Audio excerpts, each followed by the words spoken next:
This episode contains sensitive and potentially distressing subject matter. Listener discretion is advised. If you or someone you know is struggling, help is available. Go to findahelpline.com to access relevant services available in your country, or dial 988 for the 24/7 suicide hotline in Canada or the US. Please take care while listening.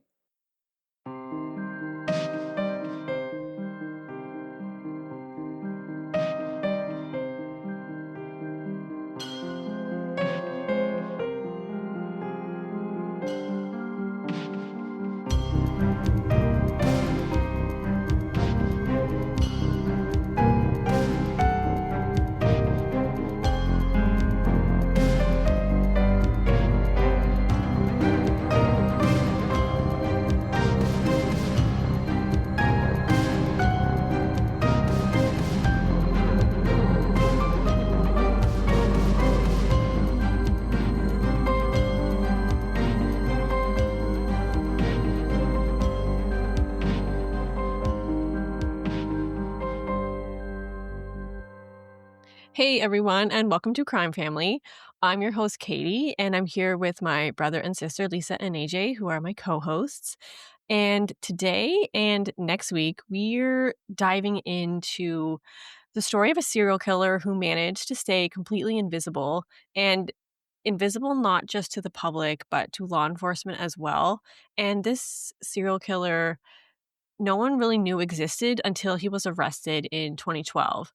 So even at the time of his arrest, police didn't realize what they had at the time. When he was taken into custody, investigators had no idea that they were actually dealing with a serial killer, and they weren't even aware of his crimes. He didn't fit the mold as he didn't leave behind patterns that connected his victims. So he wasn't like a showy serial killer where he'd do the same thing every time so people knew exactly that it was the same killer every time. And I think he didn't do that, and that's what made him so dangerous. He said that he killed anybody, excluding children, is what he said. So male, female, young, old, didn't matter what nationality, what race. He didn't target a specific gender, like age group or lifestyle. His crimes were scattered across multiple states in the US, and they were sometimes separated by thousands of miles. He took deliberate, calculated steps to avoid detection, and he studied other serial killers closely, learning from their mistakes so he could refine his approach. And he designed his crimes that almost left nothing behind. Like, even his method or his MO wasn't consistent. There was no reliable MO for investigators to follow. There was no signature, no pattern that raised red flags, and law enforcement didn't even know that they were hunting a serial killer. If this doesn't sound familiar yet, I'm talking about the serial killer known as Israel Keys. AJ, you said that you never heard of him before, but Lisa, you know a little bit about him. So, yeah, this will be a new one for you, AJ, and I think probably some new info for you too, Lisa. So here we go. A lot of people have never heard of him, and I think that that's not an accident, because the reason his name isn't out there or wasn't out there at the time is because that's kind of the way he wanted it. So he wasn't doing it for the infamy or the notoriety. Israel Keys didn't want fame. He didn't want his name remembered or repeated. And he just wanted to like kill and get away with it and then disappear back into normal life. And that's like one of the reasons why I wanted to cover his crimes. He didn't want his name out there. And so I feel like we should like be blasting his name out loud because like, fuck you. um, he didn't want his daughter to know what he had done, which I mean, that's fair. Keep her out of it completely. But I don't think he deserves to have silence surrounding his name, especially when we get into some of the things that he has done. So, yeah, let's talk about him a lot against his wishes. Yeah. And make sure to say his full name all the time. Yeah, exactly. So, after his arrest, the FBI made a deal with him that if he cooperated and provided information about his crimes, then his identity would not be released to the media.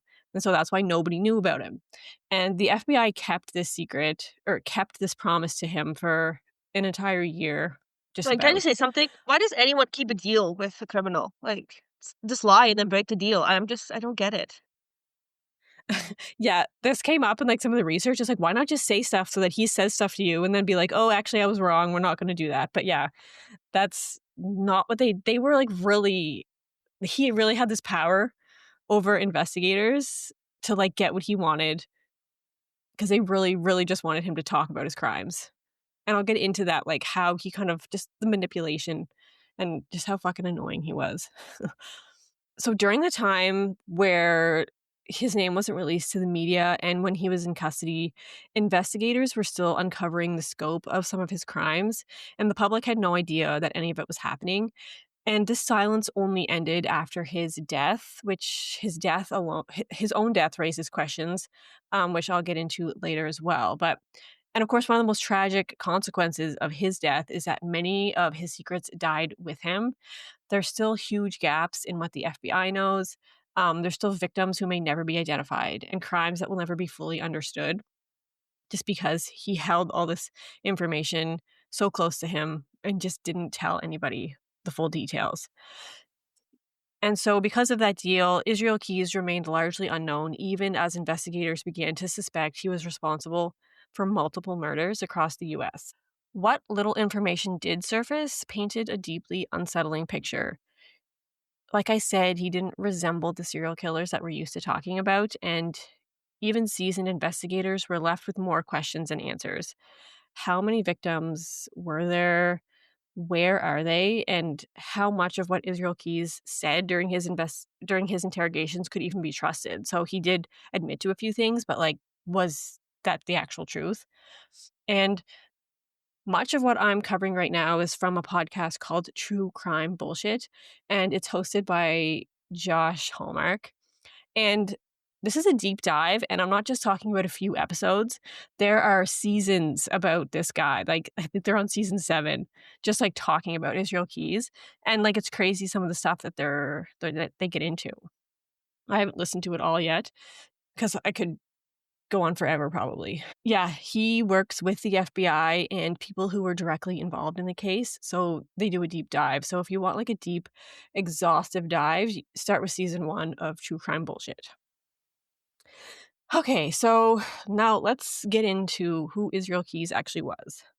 So when he agreed to cooperate with investigators, they asked him which serial killers he identified with, and he named Ted Bundy. Of course, we all know who Ted Bundy is. And he said Ted Bundy because he was able to kind of live 2 separate lives and able to separate those aspects successfully in the beginning, his home life with his girlfriend and then his serial killer life. And he said he openly disliked BTK, the BTK killer.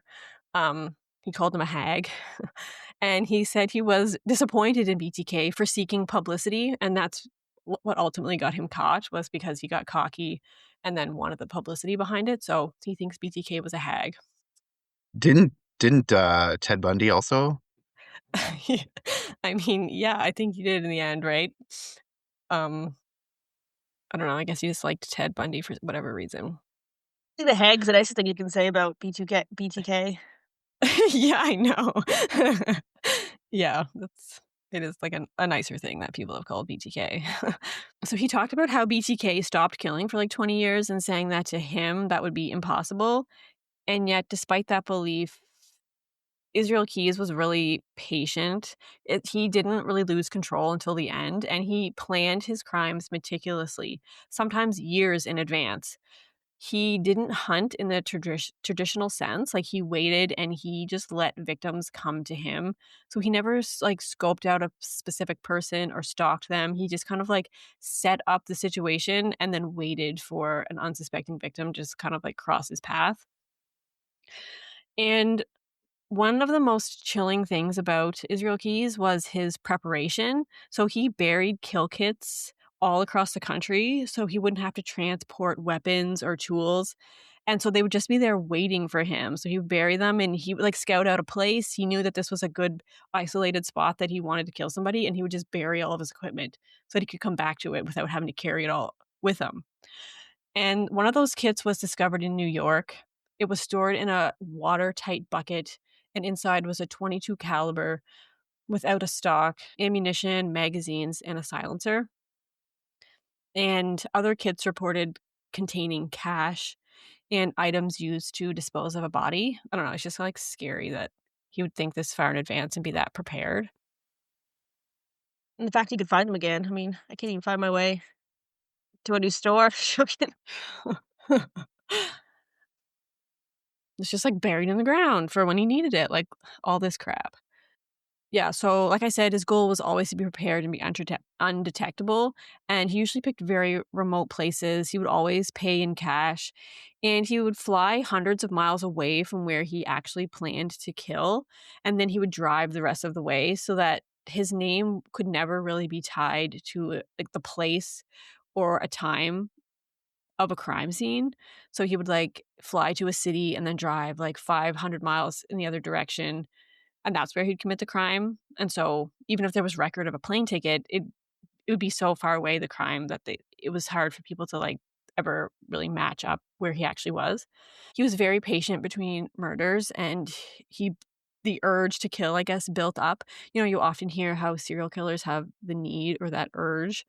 And he said to, like, satisfy that, he often burglarized homes, he set fires, and he robbed banks, which is crazy. There's a picture of him, that surveillance camera. His face is covered, but they later discover that it's him, just, like, with a gun in a bank. And some of the kill kits that he had stashed, he said contained money, cash from those bank robberies. So the reason he was caught was because he did eventually stray away from all these actions and he got sloppy. So here's one audio of him in the interview room talking about some of the things that I mentioned, like some of his MO, I guess, even though he kind of had a lack of MO. So yeah, we'll listen to, like, clip 1. Well, back when I was smart, I would do it. I would let them come to me. I don't understand. Just remote area. You know, not.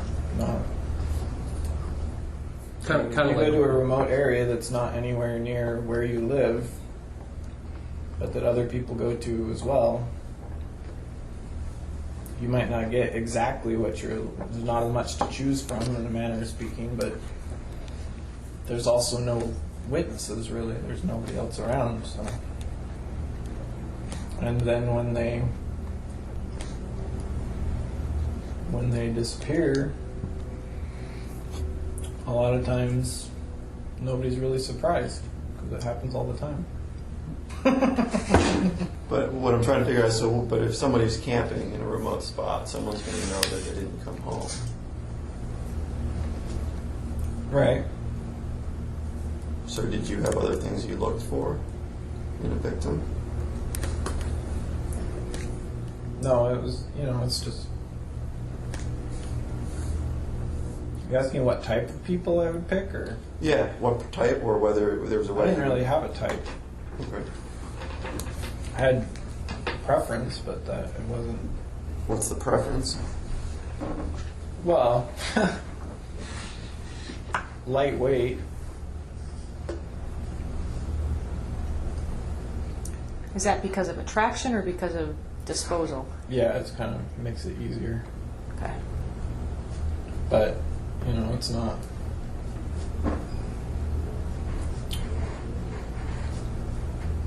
It's not a deal breaker.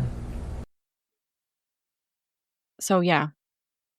Any thoughts on that? Yeah, I mean, he sounds like, just the way he's like, obviously, I mean, this is probably true of all serial killers, like, just so calm when he's talking about it, like, so nonchalant, like, yep, that's what I do, like, just like an average everyday person, just talking. He's almost talking about it as if it's like describing like what he had for lunch or something. So I don't know, it's creepy. Also, I was wondering who was laughing, and I was like, was that was that him laughing at one point, or was that Yeah, that's him. the investigator? Okay, That's him. because I was like, I'm hoping that's him, because like he said something and then it didn't really sound like it could have been the same person's laugh. I was like, why is the investigator like cracking up laughing at one point? But so that was him. Okay. Yeah, I don't know, just creepy. Yeah, that's one That's thing. creepy. His laugh really bothers me. Like, throughout all these interviews, you can listen to him, and he always has that like laugh of when he says certain things, and it's just like, ew. And like, yeah, because he is so Loser. nonchalant about it. It's just like him talking about like a normal thing that happened in the day. So yeah, pretty gross. But one of the other things that made Keyes so undetectable for so long was that no one could ever find the bodies of most of his victims. And he led the FBI to one of them, and that's why they found it. And another was found, another one that they believed to be one of his victims. But that death was ruled accidental until they were able to later to possibly tie it to Keyes. But no other bodies have ever been found. And he's estimated to have been killing for about 10 years, which is crazy.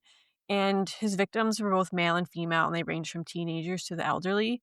And FBI believes that he is responsible for at least 11 murders across multiple states.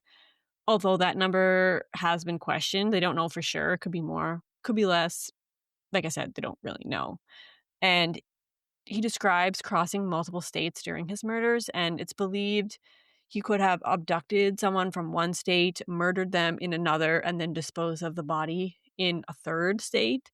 So again, it was this idea of making himself hard to trace, because a lot of times, investigators don't go across state lines when they're looking for, when they find a murder victim, or if someone's been murdered, they're not going to go across state lines.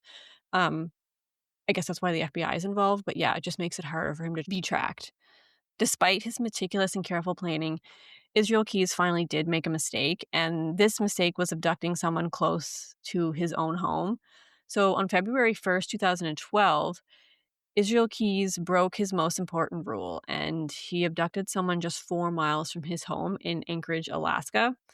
And so you think of Alaska, it's remote, but where he abducted this person from was not remote. It wasn't really isolated. It was a populated area, and there was other people around.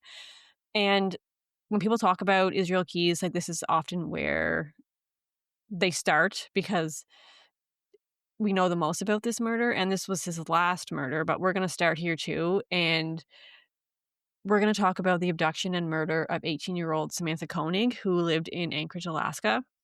Alaska's a large state. It's like the largest in the US, but despite its massive size, it's one of the least populated states. Where this abduction took place, it was night, it was cold, and it was dark.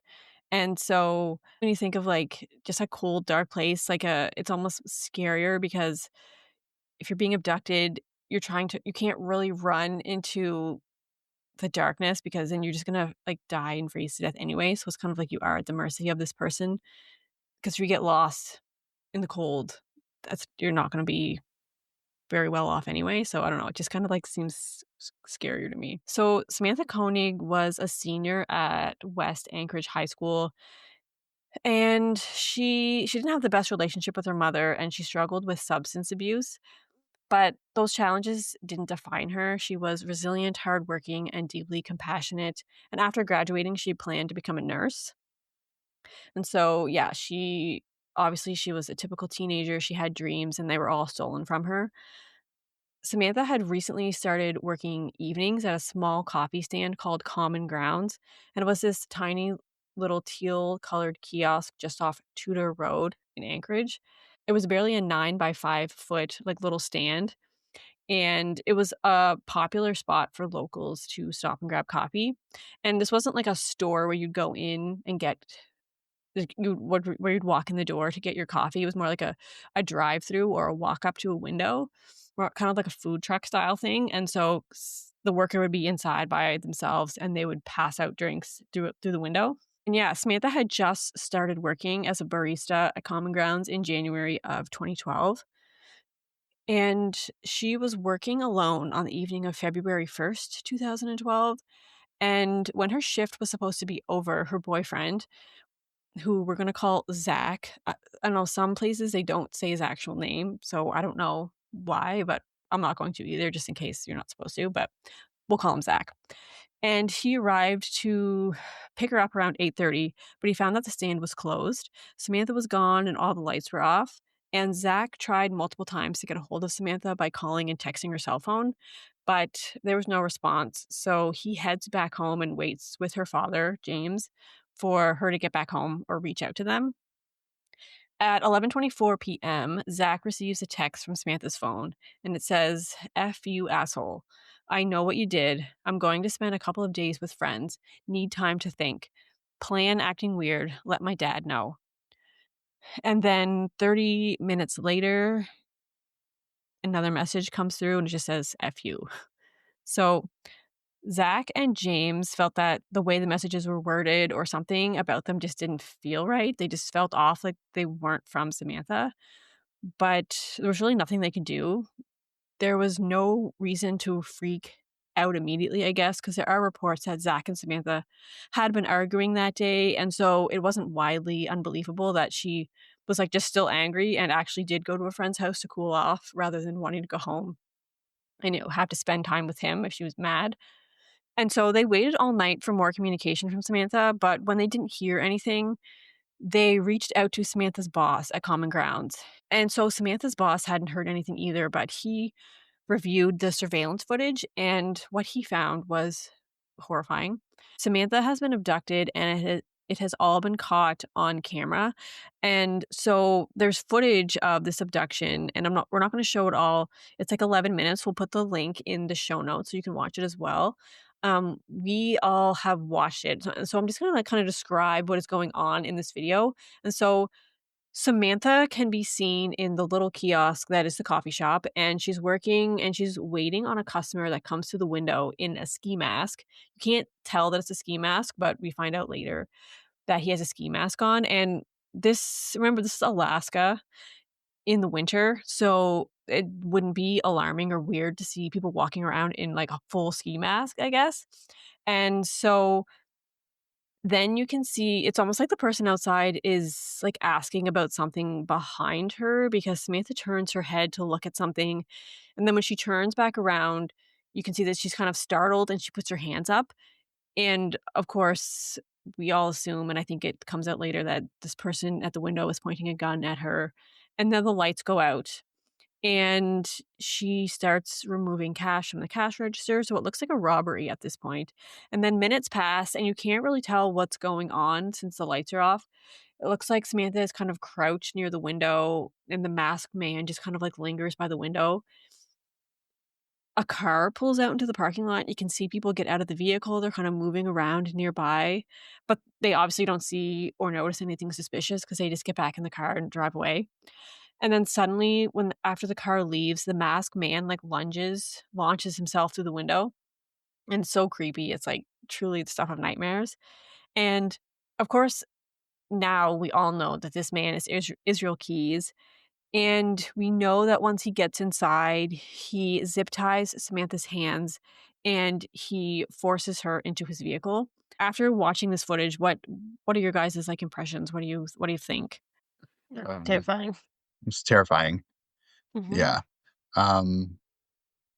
Yeah, it's terrifying. I don't know if I've ever seen like something like that, like a real life thing like Kidnapping that. taking place, like Yeah. I know, Like it's obviously like you rare. see in movies, like how like a kidnapping would happen, but I don't think I've ever seen like real footage of a kidnapping happening. yeah. Um, Mhm. so I found well, first of all, like we've edited like Katie said, we watched it here, but we edited that out because it would just been silent. But I spent half the video trying to figure out where the camera angles were and what was happening, because you can't really see clearly until you know. Like Katie will tell you, I spent the first 5 minutes looking at the wrong camera, expecting something on one camera, and then I missed actually what was happening. Yeah, I find it really crazy that like there's that car that pulls up and there's people coming out and they don't see anything. But I think that particular camera that is showing that car must be at the back, because all that stuff's happening at the front, like with the window and all that. Is my guess. Yeah. It's weird. There's no camera actually like showing the window where this guy or where Israel is. You can just kind of see inside what's happening inside, and then like the back door where they're Yeah. eventually you can see them like leaving. Yeah, like you see like the person, him coming up, going to the window, which isn't on camera, and then you see all the stuff happening inside, and then you see them leaving from that other camera again, but you never really see. I mean, I guess when he's walking her out, you see like, but the lighting's really bad. You can tell what's happening, but it's not clear, right? I wonder if he knew that there was no camera at the window. And also, this seems really brazen. Like, why? When I was watching it, I was wondering, why wouldn't he just wait until she got into her car? Or was somebody coming to pick her up? Yeah, her boyfriend was coming to pick her up. She didn't have a car there because someone Oh. was coming to pick her up. But it's not like he Oh, okay. knew that, right? Like he I didn't just Yeah. feel know like her. He didn't stalk her or anything. It is very he brazen. probably just drove by.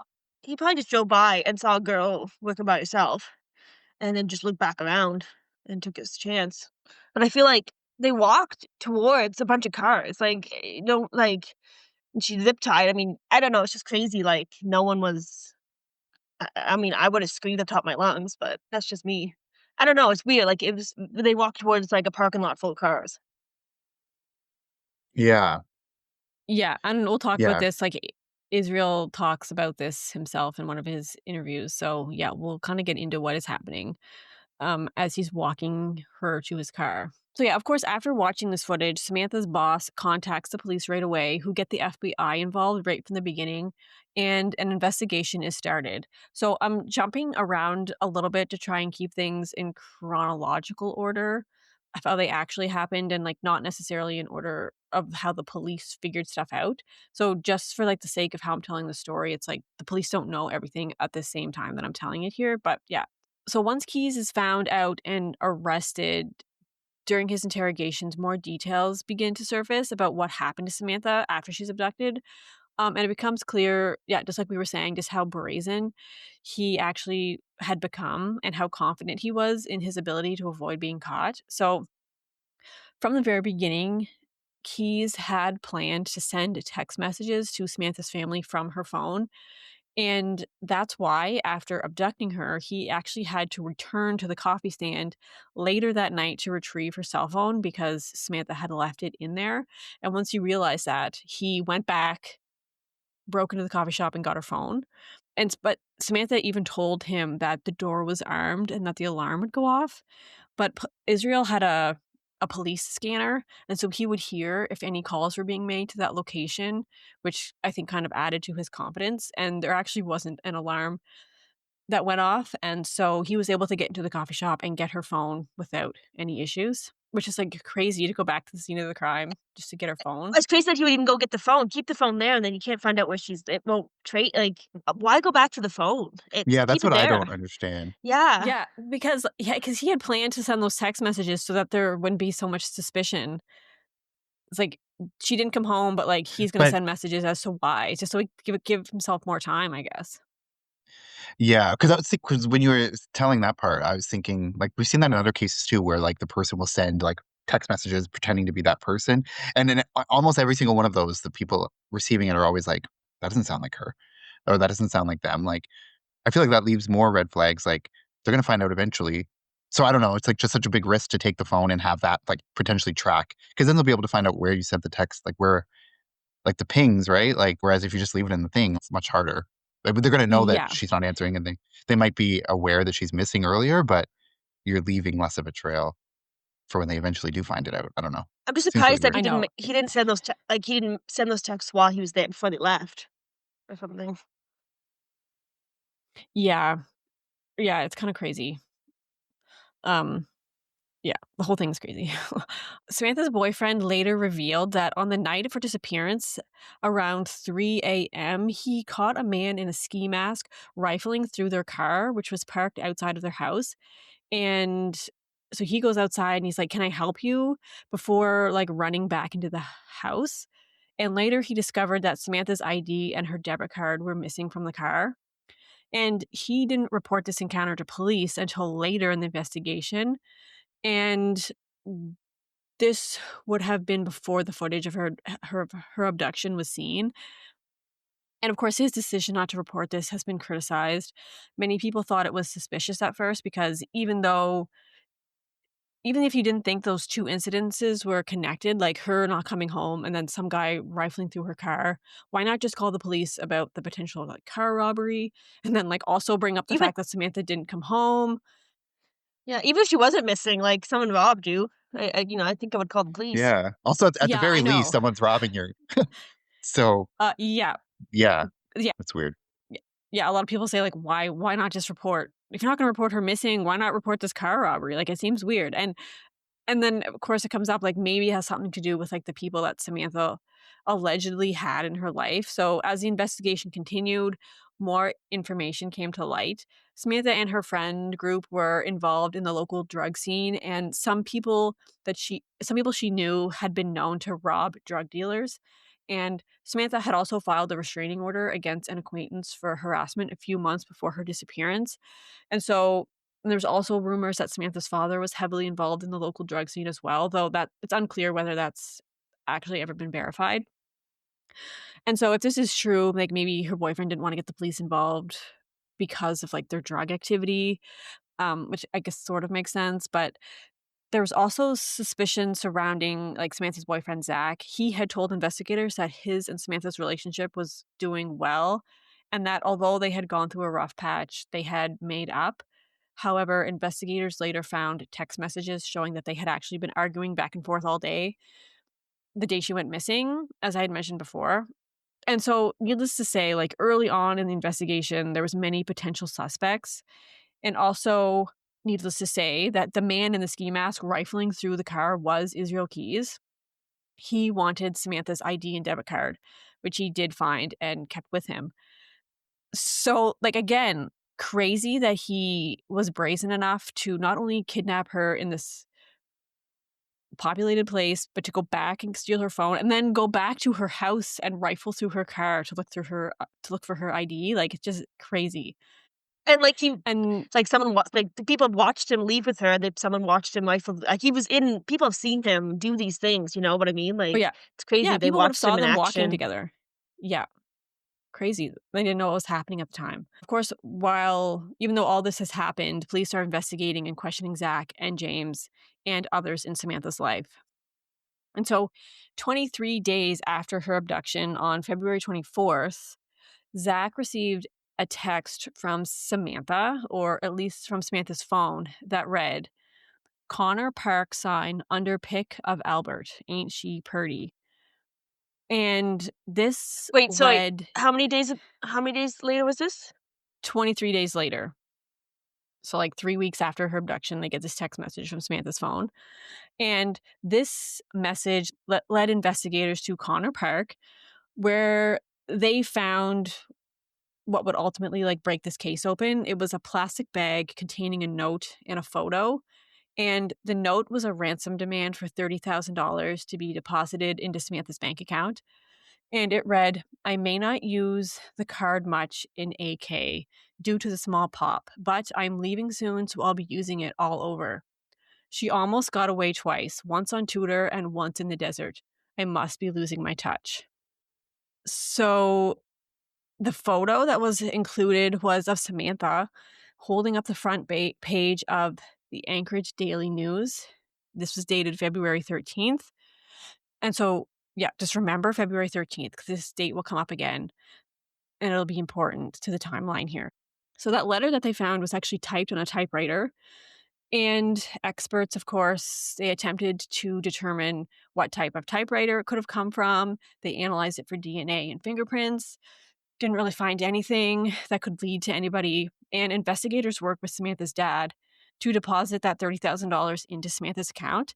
And they did this so that they could kind of track the transactions to see where it was being used, and kind of track, obviously, who was using her debit card, if it was Samantha or I mean, somebody he's else. an idiot. Cash is. I mean, why would he use a bank card? Yeah, It's so exactly. This is, traceable. like, ultimately what led to his downfall, was him, like, straying from what he usually had done. But yeah, I think he had become so confident because he'd never been caught or, like, even suspected before, that, oh, I can do whatever I want, really. On February 29th, just a few miles from where Samantha was abducted, there was a hit on Samantha's bank account as someone withdrew money from her account. And then about an hour later, there was another hit at a different bank, and then a third withdrawal roughly 30 minutes after that. And when surveillance footage from the ATMs was reviewed, police saw a white man wearing a ski mask using the drive-through ATM, and they were also able to identify the make and model of the vehicle. And of course, they began tracking it, putting out, like, a bolo for this vehicle. So a week later, on March 7th, another withdrawal was made from Samantha's account in Wilcox, Arizona. And local police arrived just minutes after Keyes had left, and they pulled the surveillance footage showing a masked man again, wearing a gray hoodie, glasses, and white sneakers. And this time he was driving a different vehicle. And about 80 miles away in New Mexico, another withdrawal occurred, and again, police arrived shortly after he had left. This time, investigators contacted the DEA, so the Drug Enforcement Administration, for assistance, and they were able to pull footage from along Interstate 10 and were able to determine that the vehicle was a rental, and as it had a logo in the window for a rent-a-car company. And they requested records for the rental agreement to see who had recently rented a vehicle matching that description from that company. And so they were able to kind of narrow down this car to a couple of suspects. 900 miles away, another withdrawal was made the following day in Texas, followed by another withdrawal in a different Texas city a few days later. And so, again, a BOLO was issued for this vehicle across Texas and neighboring states, and there was eventually a hit on this vehicle in Lufkin, Texas. Police staked out a motel that they believed the suspect was staying in, and they followed the car as it pulled out and drove away.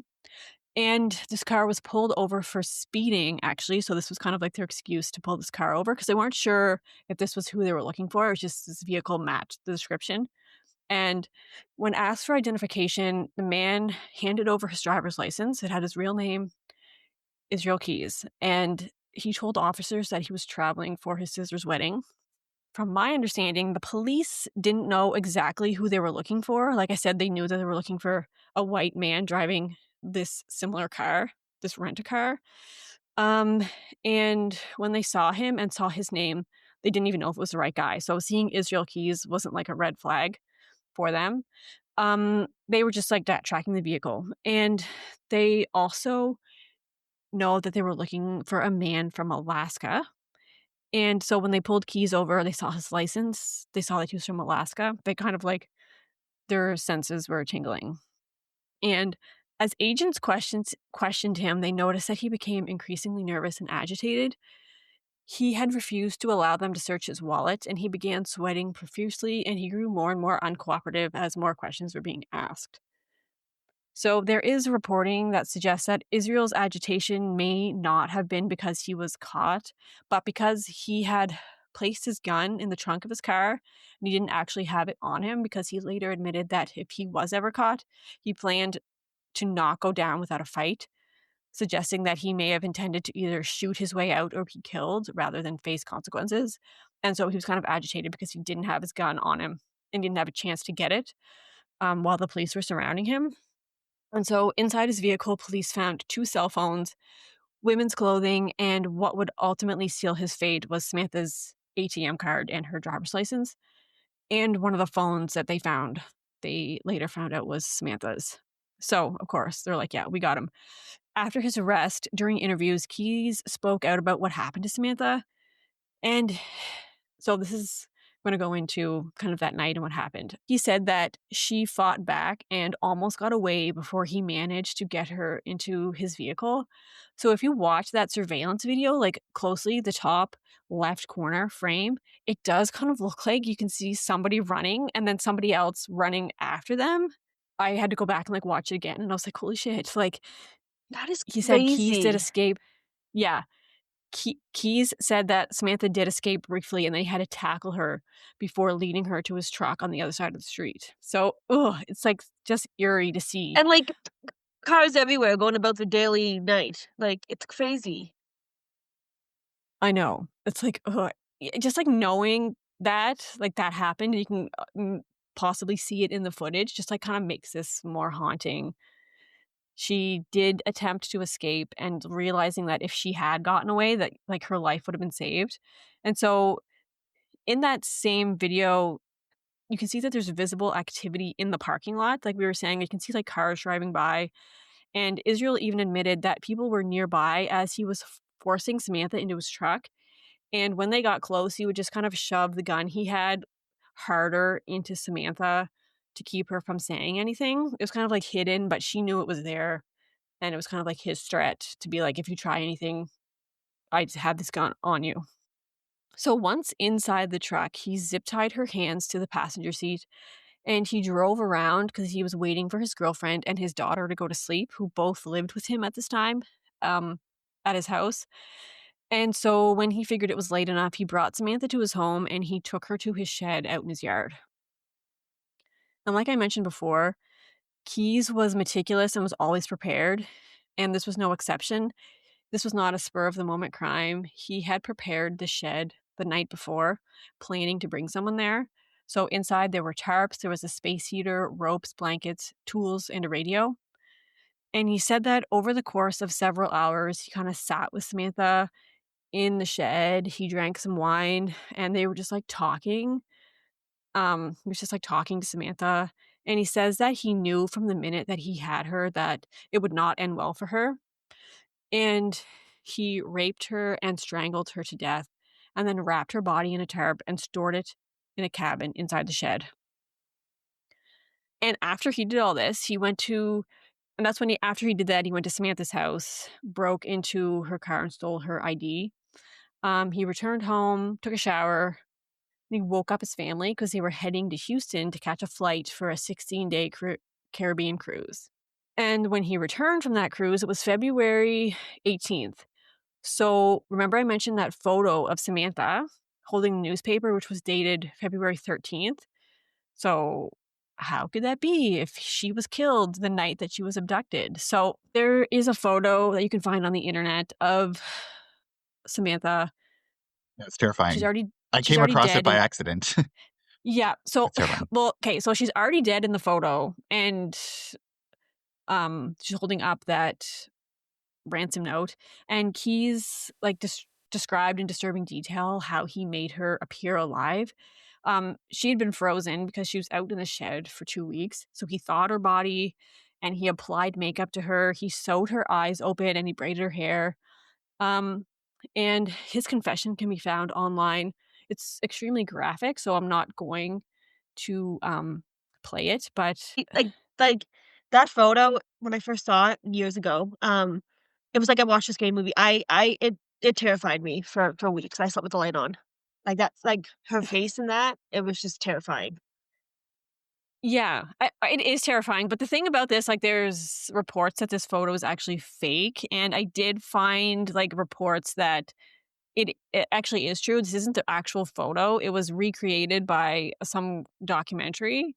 And this is kind of the photo that's out there that people think is of Samantha, but I don't think that's actually the real photo. He did take a photo of Samantha when she was already deceased and did attach it to the note. Like, that part is real, but the actual photo has never been released. So I guess I feel kind of better knowing that's not actually the photo. It's not actually her dead. Oh, okay. That makes me feel better. Okay. Yeah.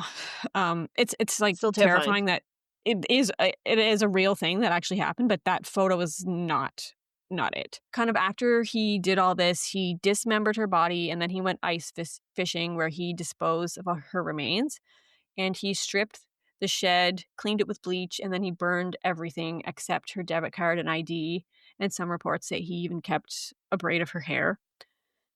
He then began withdrawing money from her account, and he was actually traveling to Texas for a wedding.